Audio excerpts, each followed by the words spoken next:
بھی راضی نہیں ہوتی۔ اسی طرح مسجد کے حوالے سے بھی ایک اعلان کرنا تھا۔ کریم آقا صلی اللہ علیہ وسلم جب مکہ سے مدینہ تشریف لائے نا، تو مسجد قباء کے بعد جب مسجد نبوی شریف والی جگہ پر آپ بیٹھے ہوئے تھے، تو وہ جگہ جو تھی نا، سہل اور سہیل دو چھوٹے بچے تھے، ان کی جگہ تھی۔ تو کریم آقا نے ان کے جو بڑے تھے نا، ان کے ولی تھے، ان کو بلایا گیا، اس جگہ کی قیمت پوچھی گئی، تو پھر وہ مسجد کے لیے وہ جگہ خریدی گئی۔ اس جگہ کے پیسے پتہ کس نے دیے تھے؟ حضرت ابوبکر صدیق رضی اللہ تعالیٰ عنہ نے دیے تھے۔ کریم آقا کی یہ بھی تو حدیث مبارکہ ہے نا، جو مسجد کے لیے 1 روپیہ بھی دیتا ہے، مسجد کو بنانے میں کچھ نہ کچھ اپنا حصہ ڈالتا ہے، جنت میں اس کے لیے گھر بنایا جائے گا۔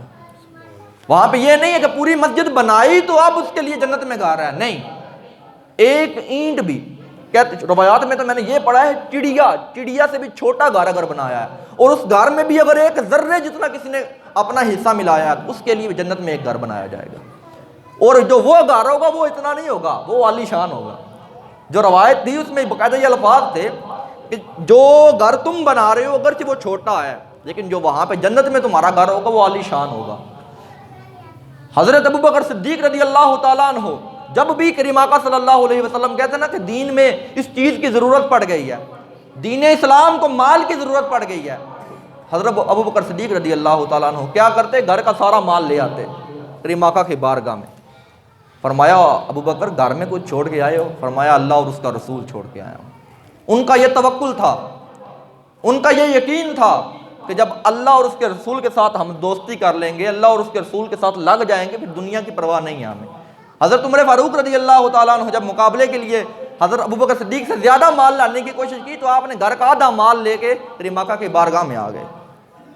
وہ بڑھیا جو حضرت یوسف علیہ السلام کو خریدنے لگی، تو ایک دو روایتیں تھیں، کوئی ایک سکہ یا کچھ اس کے پاس رقم تھی، وہ لے کے چلی گئی منڈی میں کہ میں حضرت یوسف علیہ السلام کو خریدوں گی۔ لوگوں نے اس کا مذاق اڑایا کہ بڑھیا تو ایک سکے کے ساتھ کیا یوسف کو خریدے گی؟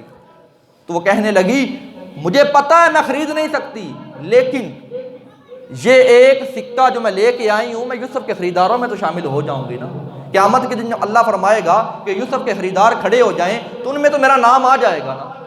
جب مسجد کی تعمیر کے نام لکھے جائیں گے قیامت والے دن، اللہ فرمائے گا کہ میرے گھر کو بنانے والے کون کون لوگ تھے، اس میں حصہ ملانے والے کون کون لوگ تھے، تو جس نے اگر ایک اینٹ کے لیے بھی پیسے دیے ہوں گے اس کا نام لکھا جائے گا اس میں۔ قرآن پاک میں ہے کہ جو اللہ کی راہ میں 1 روپیہ خرچ کرتا ہے، جیسے پنجابی وہ اردو میں آتا ہے کہ گندم لگائی جاتی ہے، آپ سب میں تو اکثر کسان ہوں گے، گندم لگائیں تو ایک دانہ لگاتے ہیں ہم، پوری بالی نکل آتی ہے، 100 دانے 50 دانے نکل آتے ہیں اس میں سے، پھر وہ 50 دانے دوبارہ لگائیں تو وہ 50 سے 250 ہو جاتے ہیں۔ تو کہنے کا مقصد یہ ہے کہ جو اللہ کی بارگاہ میں 1 دیتا ہے نا، اس کو قیامت والے دن 70 ملیں گے۔